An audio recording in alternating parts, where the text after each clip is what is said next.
very hard act to follow. So when I saw the theme was radicals, I immediately thought of my grandmother, who was a... Is that better? Okay. I'm like afraid to approach it, that it makes a squeal. No, be loud. It's loud low now. Okay. So when I think of my grandmother, I think of, people think of like cooking or going there to play when you're a kid. And I think of this sign she had. It was a handmade sign in her kitchen. It was above the door. And it was a sign she brought to the 1992 Democratic National Convention. And it said, "I am voting Republican this year. I'm voting for Bill Clinton." So that was kind of the tone of my relationship, getting to know my grandmother. And these are 3 very short stories about her being a radical. So she was a nun school dropout at a very young age. She joined the seminary directly after high school in the 1930s and didn't make it very long.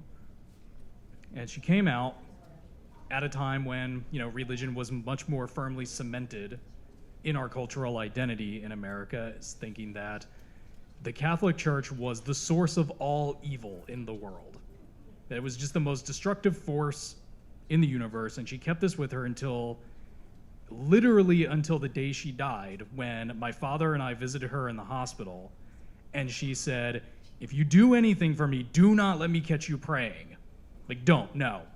She wasn't having any of that.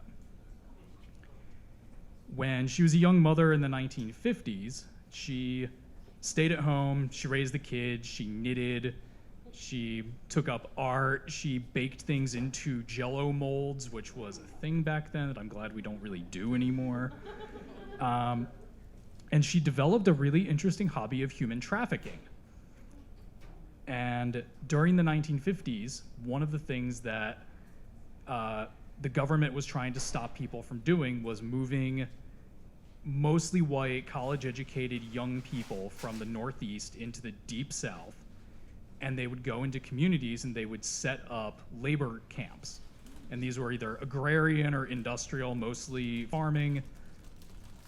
And my grandmother, in secret, at night, would house people in her home. And, she just told the kids, like, "There's going to be a lot of strangers here at night. Just ignore it. You can go talk to them. Don't tell anyone." And then she would move them down. She would give them some food. She would give them a train ticket. She'd give them a couple dollars, and she would get them down to Alabama or Georgia, or wherever they were going to set up these camps. And then they would come back because she was their contact. And when they came back, they were not these young, clean-cut college students. They had long hair and beards, and they were tanned. And they said their idealism was gone, and they would just say, "This isn't working. We just got to kill the fucking Southerners." That is something my dad remembers hearing a lot when he was a kid. And those kind of skills she developed with moving people at night in secret without anybody in the town knowing would help when she expanded that to running draft dodgers into Canada, and her son among them. Except he managed to come back and convince the military he was too crazy for Vietnam. So I don't really know how that happens, but both of her kids ended up working for George McGovern, who ran for president in 1972. That, even though it was a legitimate campaign, got their phones tapped.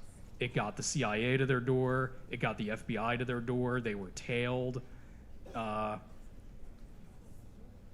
so somewhere at Langley, there's like a file with my grandmother's name on it.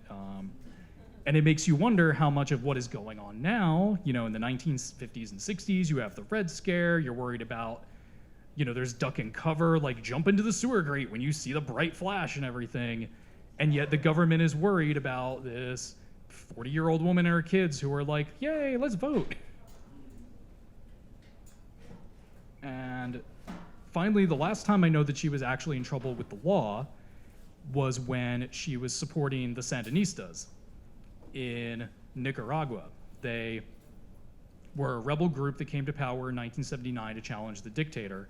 She was donating food and clothing and other medical supplies, helping it get down to Nicaragua. She applied through the UN to be an election monitor, which is you go to the country at great risk to yourself, you monitor the election to make sure it's fair. Around the same time, the Reagan administration declared the Sandinistas a terrorist organization, which means if they're declared and you're donating to them, you are now an enemy of the state. She kept donating to them. So, we think of radicals today as young people, and more importantly, we think of them as people who have their radicalism thrust upon them, like you live in an oppressed community, or you're poor, or somebody has it out for you, they want to turn you into a tax base or whatever. But sometimes they are just people who don't have any illusions and want the world to be fair. And so, again, when I heard the theme, I immediately thought of my grandmother, who was an atheist, an activist, and almost a terrorist. So, thank you.